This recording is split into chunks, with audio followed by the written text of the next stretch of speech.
예, 안녕하십니까. 예, 박지한 연출입니다. 오늘 의도와 관련된 대상은 어디에나 있다. 2편 시작하겠습니다. 지난 영상에서 했던 거 요약을 잠깐 할게요. 기억도 바깥에서 찾아야 된다. 뭐로? 몸이 더듬어서 대체물을 통해서 찾아야 된다는 얘기를 했잖아요. 그래서 이렇게 정리를 하고 지나가려고 요약하면, 적어도 연기에 있어서 몸은 기억하지 않는다. 몸이 기억이다.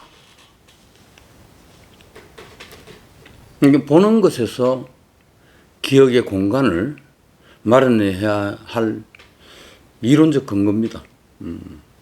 그래서 흔히 이런 얘기를 해요. 생각이 연기하지 않는다. 이건 일전에 말씀드렸죠. 생각이 연기를 한다? 생각 따라 된다, 몸이? 생각하면 안에서 일어난다? 되지도 않습니다. 인물의 생각을 억지로 이식수술해서 집어넣을 수도 없는 노릇이고요. 이 인물의 기억을 얘기하기 위해서, 그걸 연기하기 위해서, 기억을 연기하기 위해서 여전히 없는 대상을 바라보고 시각화시키고 이미지화시켜서 받아들이고 몸을 조율하면서 실체를 마련해야 된다는 얘기를 하는 겁니다. 그래서 몸이 기억이다. 기억과 몸이 분리되지 않는다는 얘기죠. 그리고 몸으로 통합된다는 얘기입니다. 질문. 이런 질문이 있죠. 그렇다면은 인물 자신의 내적 갈등을 어떻게 할 것인가? 같은 논리입니다. 펼쳐진 공간에 배우의 시선이 머무는 곳에 자기 내면 갈등입니다. 자기 자신이 이미 거기에 있다. 그렇게 대면해야 됩니다. 연기랑 그루토프스키에 따르면 컨프런테이션 아닙니까? 대면하는 거잖아요. 충돌하기 위한 대면이죠. 충돌이 없는 갈등이 어디 있겠어요? 내면 갈등이라고 왜 갈등이라고 이름 붙였겠어요? 그리고 이 갈등은 실상은, 현실은 어떨지 몰라도, 삶은 어떨지 몰라도 연기에서는 바깥에 끄집어 내놔야 됩니다. 내가 시선이 머무는 곳에 내 자신이 있다, 이 얘기입니다.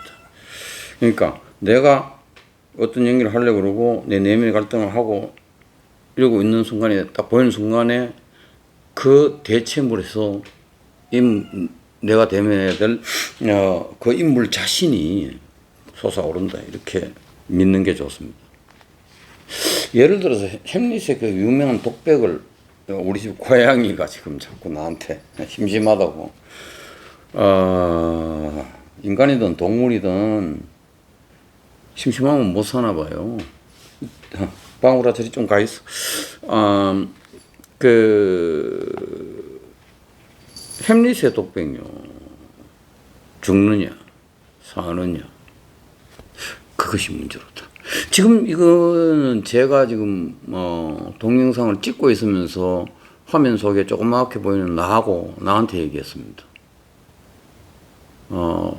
그렇게 말하는데 도움이 됐냐고 하면 전 됐다고 얘기해야겠지? 그래요, 사실은. 햄릿이 죽느냐 사느냐 절대절명의 문제잖아요. 이 순간 말이죠. 그게 문제란 걸 지금 독백으로 내놓고 있을 때, 방백으로 내놓고 있을 때에 공허하게 공간 없이 얘기하면 안 된다.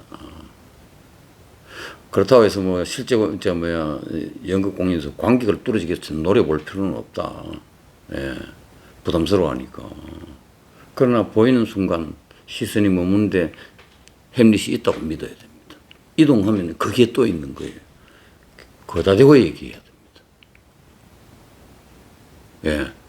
좀 더 이미지화 시켜서 보면은 비꼬고 있는 자기 자신을 본다든지, 확 가서 잡아버리고 싶다든지, 어떤 이미지를 그려낼 수 있겠죠. 그리고 이런 걸 연습해보면서 이제 그 다음에 그걸 집어넣어가지고 안으로 들어가면서 그 에너지를 가지고 사느냐, 죽느냐. 그것이 문제다. 뭐 이렇게 할 수도 있겠죠. 여하튼 펼쳐진 공간에 배우의 시선이 머무는 곳에 인물 자신이 이미 거기에 있다. 이렇게 믿어라. 그 시선이 머무는 곳에 자기 자신이 솟아오른다. 그 다음 그렇게 보면요. 기억도 생각이지만 결국은요. 이게 사유잖아요. 하고 이제 사유잖아요. 이렇게 햄릿에. 결국은 이 얘기는 무슨 얘기입니까? 인물은 햄릿이라는 인물은 연기상에서 인물은 사유하지 않는다는 것이죠. 예. 기억과 똑같은 논리로요. 몸이 사유이다. 이렇게 보는 게 좋습니다. 좀 더 확장해서 보면요. 연기 이론 같은 게 필요하죠. 그렇지만 그게 곧 연기로 직결되지 않는 이유하고 동일합니다. 예. 그래서 잘못하면요. 이론 이것저것 너무 많이 하는 게 차라리 독일 수도 있습니다. 분석 너무 심하게 하는 게 독일 수도 있어요. 그리고 아무리 간결화 시켜가지고 간다고 하더라도 어쨌든 가지고 있는 해석된 뭔가가 있을 거 아닙니까? 이것은 사유 아니에요? 따지고 보면은. 그러니까 이건 이미 아는 것이죠. 근데 아는 걸 어떻게 모르는 척해? 버려? 지워? 내외 머리에, 뇌에 지우개가 있는 것도 아닌데, 한번 해보십시오. 몰라라. 그럼 지워보세요. 지워지나? 그러니까, 몸이 사유가 되려면은 그걸 지우려고 애를 쓰는 게 아니라, 인정을 하고 내버려 두는 게 제일 좋습니다. 이 얘기는요, 연극적 용어로 다시 얘기하면은요, 의도적, 의식적 무지를 사라. 이런 얘기입니다. 다르게 얘기하면 좀 천진난만해져라는 얘기인데, 내가 갑자기 이 나이에 느닷없이 천진난만해지고 애처럼 생각하고, 이거 안 되잖아요. 그래서 천진난만해져라는 것은 신체적입니다. 그러니까 천진난만하게 굴 수는 있으나, 천진난만하게 생각할 수는 없는 거죠. 그래서 알고 있는 것을 어거지로 지울 수가 없으니 의도적, 의식적, 인위적 무지를 사는 방식, 그리고 그것은 사는 방식은 지우개를 지우려고 애를 쓰는 것이 아니라 내버려두고 그건 그대로 두고 말이죠. 몸이 실체를 찾아가는 그런 의미에서의 의도적이고 의식적 무지를 사라는 것이고요. 이 얘기는 결국은 신체 상상력을 키워가는 수밖에 없다는 것으로 귀결됩니다. 그래서 우리 신체 훈련의 목적 중에 하나가 뭡니까? 신체의 상상력을 키우기 위해서 하는 것이죠. 물론 근육적인 기술 쓰는 것도 있겠지만, 보다 더 궁극적으로는 신체가 허구의 세계에서 놀려면 신체 상상력이 키워져야 되고, 그것을 실체화 시킬 수 있어야 되니까 훈련하는 거 아닌가? 아무튼 그렇습니다. 그럼 이렇게 해놔놓고 제가요, 연기를 한번 정리를 해보면, 연기란 대체 뭘까? 또 하나의 정의는 뭐예요? 연기란, 지금까지 이야기한 바에 의하면, 대체물, 대상으로 짐작이 되는 대체물과 그것을 바라보는 반응하는 신체 상상력 간의 만남이다. 조우다. 이렇게 정의를 내리겠습니다.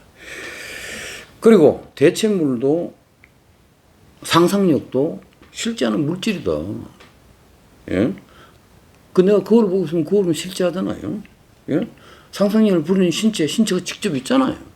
현존하잖아요. 신체가 물질 아닙니까? 예. 그래서 결국 어떻게 됩니까? 연기는 실체화된 물건 간의 만남의 장이다. 이렇게 정리를 하겠습니다. 만족하게 얘기한 것 같지는 않지만 대상은 어디에나 있다. 이 표현으로 그냥 끝을 내고 다음 영상으로 넘어가겠습니다. 오늘은 여기까지 하겠습니다. 바이.